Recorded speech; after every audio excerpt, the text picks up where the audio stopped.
I'm hoping it wakes up people, you know, the fact that we've moved into these animal kingdoms and into the wild. I'm hoping that maybe we realize that the air's a little cleaner, that we can breathe a little easier. We gave Earth a little bit of a rest, why can't we learn from this and create a new future that is so much better than the one we left behind? So I'm excited about post-pandemic, to be honest with you. And I know we have a long haul for the economy. So my parting comment is it's going to be fun. It's going to be a wild ride. So get on the ride. Don't just watch it. Thank you very much for joining us. It's a pleasure to welcome you on our interview series. My name is Ekta. I am from the peopleHum team. As I said, I just wanted to introduce our platform. peopleHum is an end-to-end, one-view integrated human capital management platform.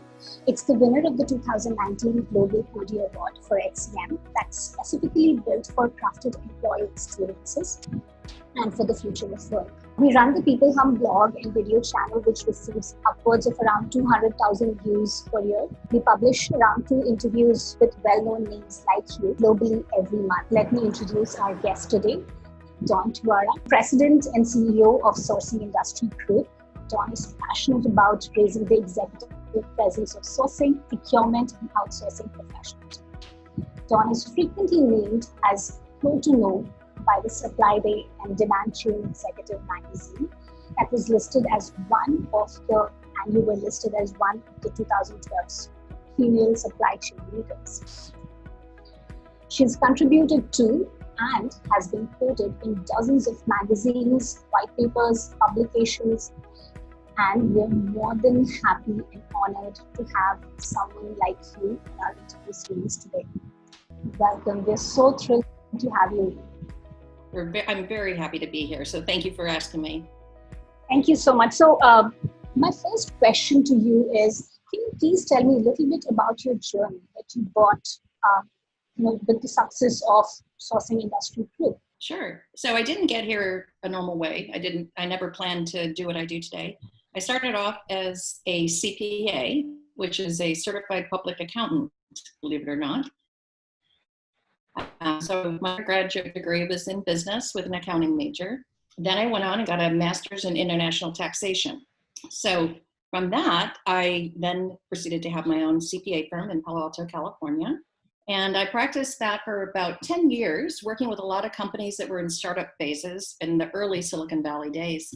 And during that time, strategic sourcing was born. And what happened is that one of my clients was a consulting firm. And they said, we know we're driving significant change and value in the supply chain, but we can't prove it. So they hired my firm to come in and build a cost model for them. And while I was doing that for a huge hospital chain here called Kaiser Permanente, I fell in love with sourcing. And I thought, I want to do that as my career. So I sold my CPA firm and I went into consulting. And I did supply chain consulting with them for about 3 years. And then I decided that I don't make a good employee. So I decided to start my own company. And so I started a company called Denali Group. And I then expanded. I had a number of partners and we grew to about 50 full-time consultants. Then we started Denali Sourcing Services, which now has several thousand people. And then I had the opportunity to speak at SIG, so at Sourcing Industry Group. So they invited me to come in and talk about sourcing. So while I was there, I had an opportunity to talk to the president frequently. And I said, you're living my dream job. All you're doing is networking people and educating them. And that's what my passion is. So when he got ready to retire back in 2007, he called me up and said, hey, would you like to take over SIG? I think you'd make a great CEO. So it was about time. I had young children at home. I was on the road every single week. I thought, this is a really great way to reinvent myself again. So I took over SIG in November 2007, ironically, just before, the 2008 financial crisis. And so it was a challenging few years because we lost about 40% of our members. And so I just took that time and I thought, when we come out, because I know the recession will eventually end, we're going to be stronger, bigger, more powerful than we ever were before. So I invested in the first 3 years. And lo and behold, as the recession started to loosen up and people were able to join, we were able to create this massive organization that we have today. And then about 3 years ago, we decided to start our education arm formally, and we started SIG University. And SIG University now has certified thousands of people in sourcing, third-party risk management, automation in 17 countries. And we now have just produced one of our programs in Latin America Latin Spanish. And it's just, we are trying to create the global language of sourcing and bring sourcing professionals together worldwide. And never at that time did we realize, I have a cat that's trying to walk into our interview. I apologize. It's okay. We just say hello. It's okay. Yeah. So never did I realize that, everything we had created was going to be so critically important as it is now during a pandemic, that our network of sourcing professionals and suppliers is so critical, and our ability to train people to source on a global basis, how to select new suppliers, how to build resiliency into their supply chain is so important. So ironically, I never realized that my career was going to be that important until, I always knew it was absolutely critical to companies to differentiate themselves, but you don't always know. Everybody in the world now knows what a supply chain is. They didn't before the pandemic.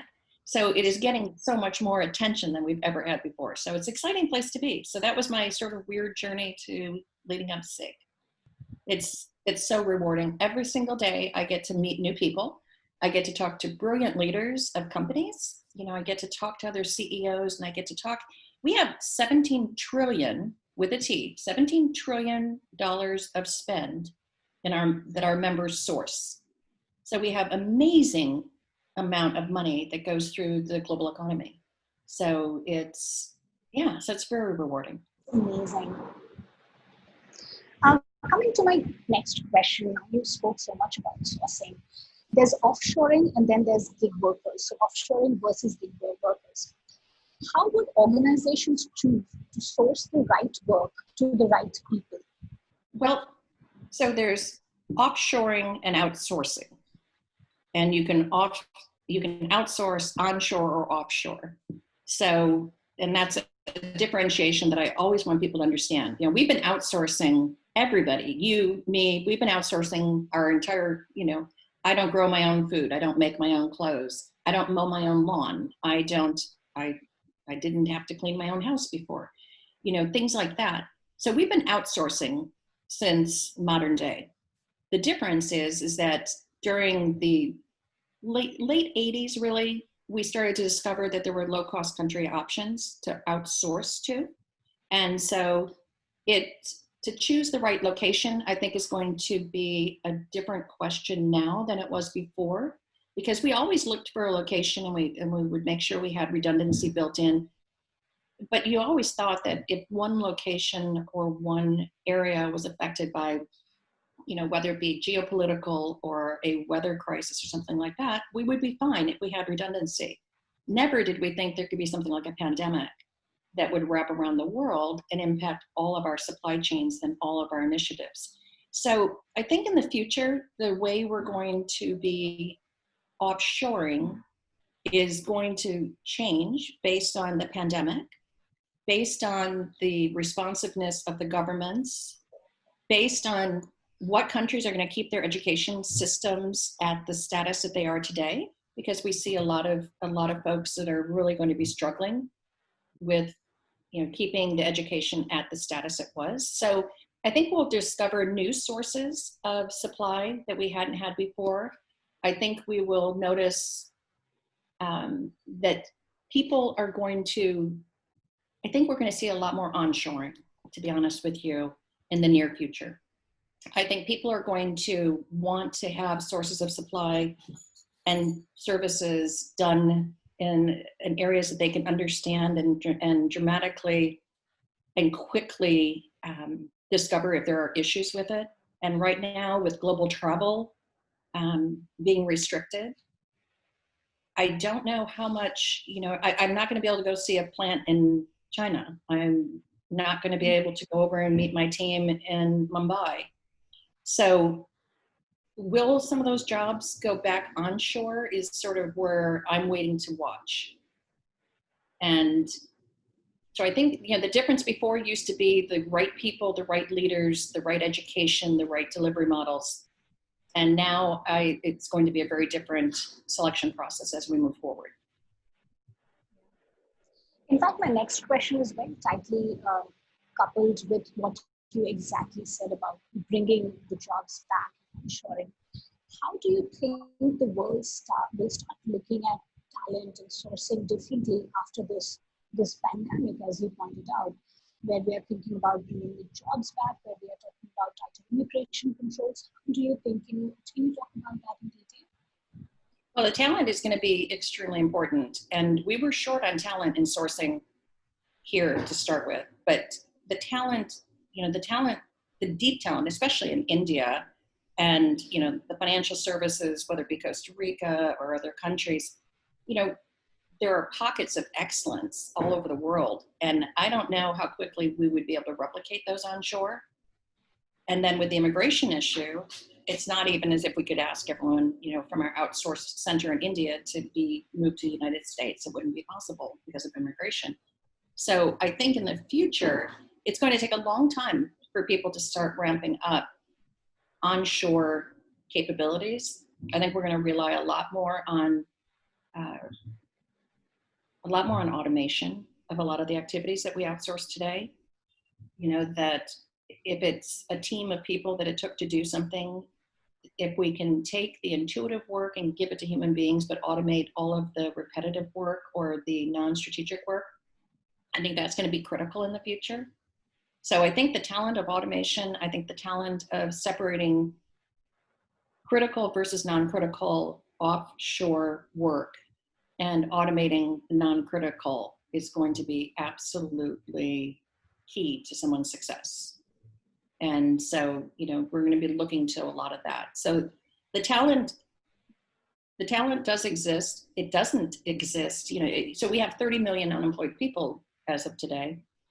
They don't know how to do the work of the people that we've outsourced to.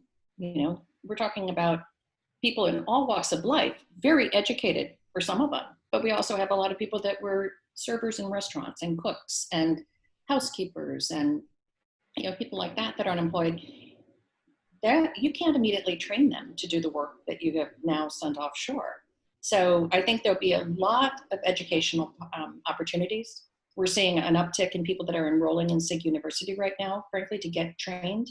I think there will be a lot more of that type of thing to try and train some of these out-of-work workers, but you can't do that overnight. India has perfected the offshore to the United States model, and it's going to take a long time to ever be able to replicate that anywhere else in the world. So I think I think our outsourced offshore events and engagements will still continue for the time being.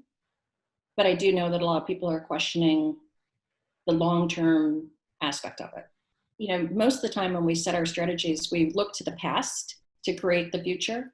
There's no past to look to this time. We've never faced this before. So we have got to, get ourselves up and not at the 30,000 foot level, but at the 100,000 foot level and really look at everything differently than we did before. The world is never going to go back to how it was, in 2019. And 2020 and 2021 and probably 2022 are going to be the years that we reinvent everything. And so I'm excited. I hate the pandemic. Let me make that perfectly clear. I hate the losses. I hate the economic impact it's had around the world. But it's going to be an exciting time once the pandemic calms down and people really give themselves the permission to go up to 100,000 foot level and really start thinking strategically. We're going to see some things come out of this that we could never even dream today.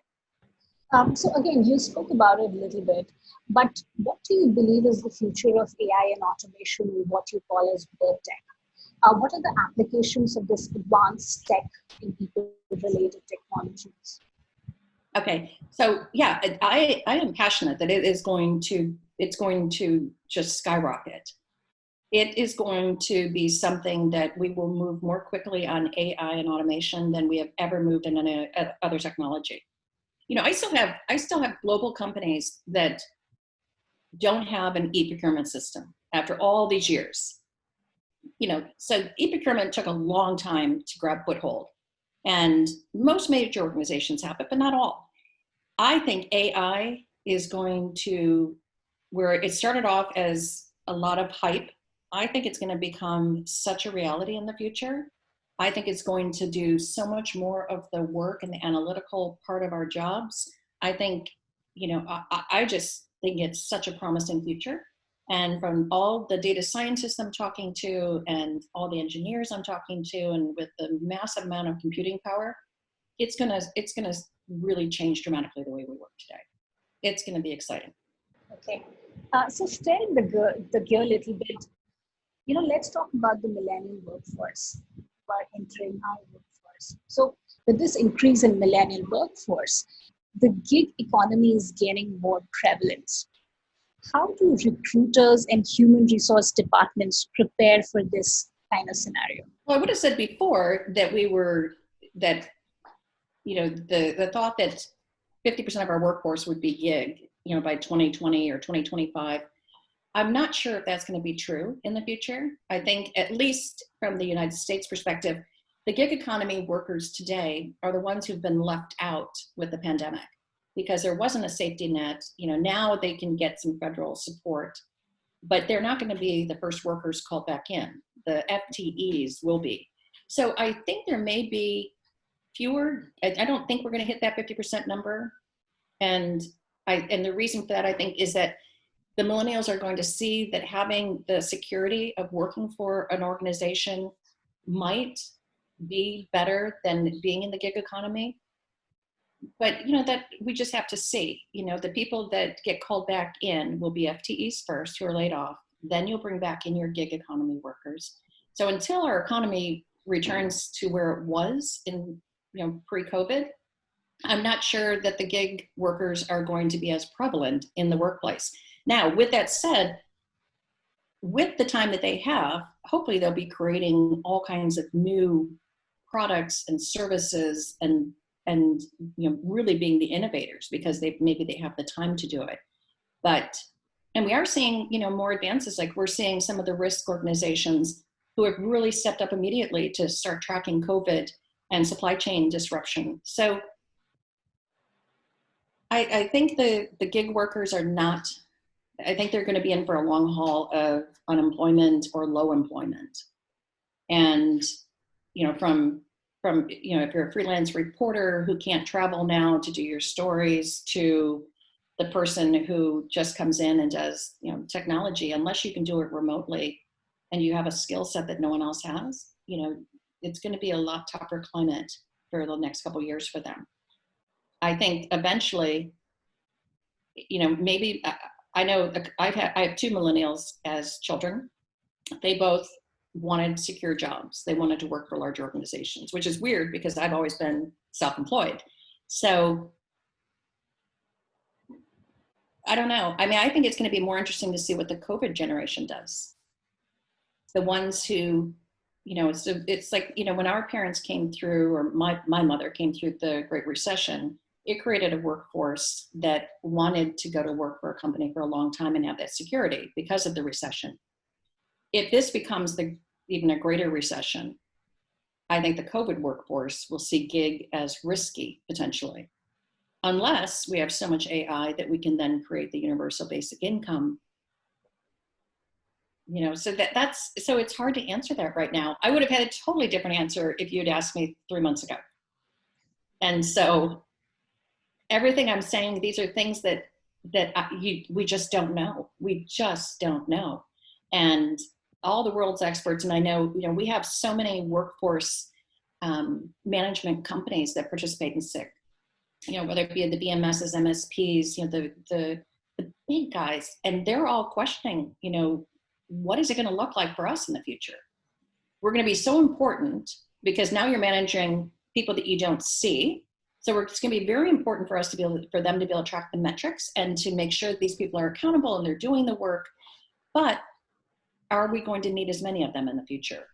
Because if AI takes off as quickly as I think it will, we are not going to need as many workers. So I don't know. I wish I had that crystal ball. I don't know. I think the human to human connection will never be lost.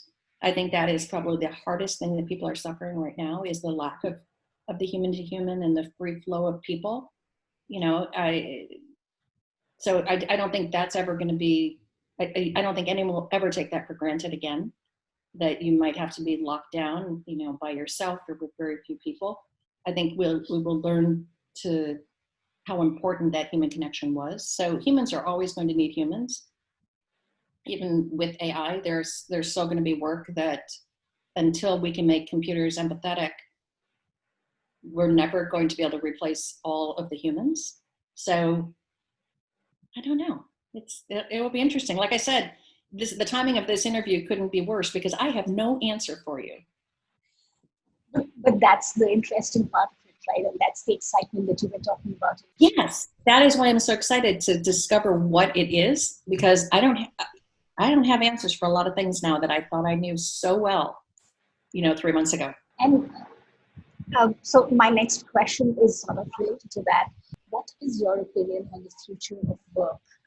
Tell us something about, what do you predict will be the future of recruitment? I think the future of work is going to be, I think normal working hours are going to change. I think a lot of people are going to stay remote. I think there are going to be a lot of large corporate buildings with huge vacancies. I'm actually right now working with somebody to do a big study on corporate real estate, because you think of all of those high rises in New York that are now sitting empty and around the world.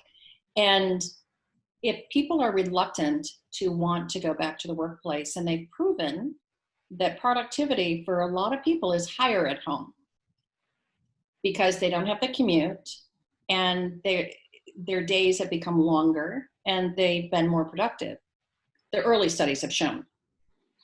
Now, will that continue? You know, a lot of people are lonely working from home. So will they want to go back into an office and be co-located next to other people? I think the office space is going to change dramatically. You know, I think, you know, we went to such an open work, you know, floor plan, you know, at least in the United States, it was, you know, it was beautiful. And people would, you know, stand in groups and have meetings, and, you know, nobody had an assigned workstation, and it was fantastic. And you could get together and you could collaborate with people. That's the piece that is going to be hard. We're going to have additional tools besides Zoom that people can, you know, I had to schedule a Zoom. I can't just go knock on your door and say, hey, can we talk for a minute? I have to ask you, can you join me on a Zoom? So the collaboration side of it, and we're going to need people-to-people contact to be able to do some of the innovations that we're looking for right now. So while I think a lot of workers will remain remote, I think eventually a lot of workers are going to want to return to a workplace, especially the older workers who've never worked from home before. I think a lot of the older generation will seek comfort of the office. I definitely think fewer people are going to fly in for interviews. I think people are going to use a lot more remote interviewing, a lot more, you know, Zoom type technology for interviews. Recruiters have started to move that way, and I think they obviously had to do it immediately now. I think the recruiters are going to, I think people that work from home are going to have a different resume to be able to prove your productivity and your ability to lead a team. You know, my team has been fully remote for only a year, but half of my team had always been remote. And so I have a proven workforce, but I have to be honest with you, it was hard for me even in the beginning. I'd always worked in an office with my team. And so when we went remote the first time, which was about 10 years ago, we put about 75% of our team remote. It was hard for me to, like, are they really working? You know, what's really happening? But then as you see everything that they're producing, you grow into a lot of trust. And we found, we used to use Slack. Now we use Teams. We've been using video meetings forever. So I think so I know I can lead in this environment. I know I can keep my team together, but I have a proven track record. So when you're recruiting now, if you're looking for leaders, they're going to have to be able to prove that they can lead remotely if that's the situation. So I think the resumes are going to be different. The things we talk about will be different. And I think if nothing else, I think that we have shown that empathy in the workplace is going to make a huge difference in the future.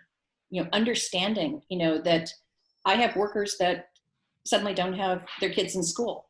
And so we've had to be very flexible with work hours. So I think, having that empathy, the ability to still get the work done and trust the people to get it done and prove that they're getting it done as a leader is going to be extremely important when you're recruiting in the future. Because it's really hard to have a boss that you never talk to, never see, just trade emails with.